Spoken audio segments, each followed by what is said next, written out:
Hi అండి, నేను మీ కపిల్ దండు cooking and మోర్కి స్వాగతం అండి.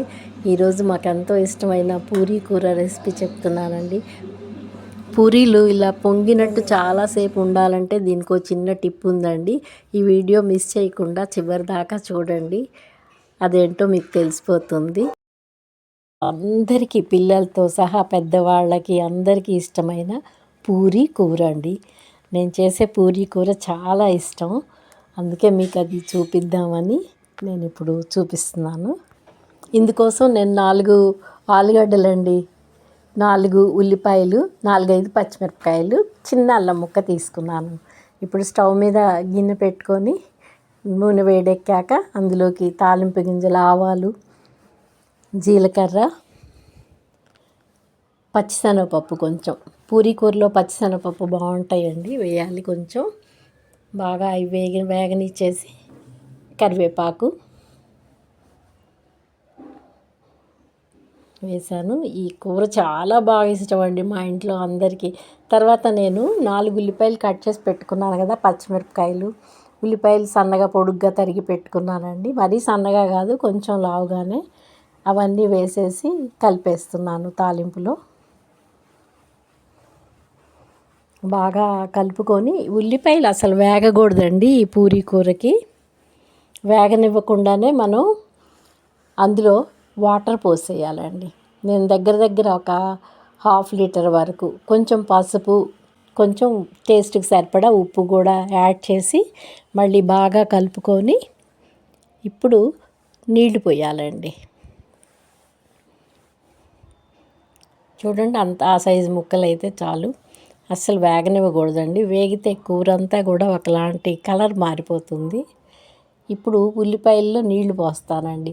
ఒక దగ్గర 1/2 లీటర్ వరకు, లేదా 400 ml వాటర్ పోస్తాను. పోసేసి ఉల్లిపాయ ముక్కలు ఉడకనివ్వాలండి. మనకి దీనిలో ఏంటంటే ఉల్లిపాయ ముక్క మెత్తబడితే సరిపోతుంది అన్నమాట. ఇప్పుడు కొంచెం అల్లం ముక్కలు కూడా వేసేస్తున్నా. అల్లం ముక్కలు కూడా వేగనీయకూడదండి, అల్లం ఫ్లేవర్ బాగా తెలియాలంటే వేగకూడదు. ఇప్పుడు ఇందుకోసం మనం థిక్నెస్ కోసం 2 స్పూన్లు బేసన్ ఫ్లోర్ అండి, అదే శనగపిండి, ఒక 2-2.5 స్పూన్లు నేను ఒక బౌల్లో వేసుకొని దాన్ని బాగా లంప్స్ లేకుండా వాటర్ పోసి మిక్స్ చేశానండి. దాన్ని మనం కొంచెం నీళ్ళు యాడ్ చేసి పలచగా పక్కకు పెట్టేసుకుందాము. చాలా తొందరగా చేసేసుకోవచ్చండి ఈ కర్రీ, కాకపోతే పూరీలు కూడా త్వరగానే అయిపోతాయి కదా.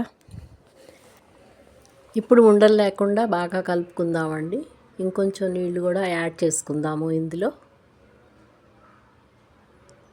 అలా పక్కకు పెట్టేసుకుందామండి దీన్ని. వాటర్ కలుపుకున్నాక పక్కకు పెట్టేద్దాం. ఇప్పుడు ఇది ఉల్లిపాయ ముక్కలు కూడా ఉడికినాయో లేవో ఒకసారి చెక్ చేద్దామండి. ఉల్లిపాయ ముక్కలు ఉడికిపోయినాయి. ఇప్పుడు మనం ఉడకపెట్టి ఉంచుకున్నాం కదా బంగాళదుంప ముక్కలు, అవి కూడా వేసేసి బాగా కలిపేద్దాము. కలిపేసి ఒక 2 నిమిషాలు ఉడకనివ్వాలండి.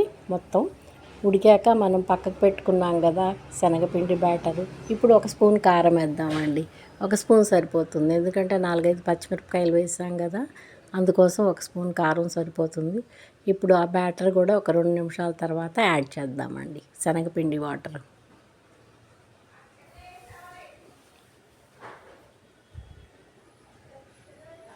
ఇప్పుడు చూడండి థిక్నెస్ వచ్చేసింది అప్పుడే.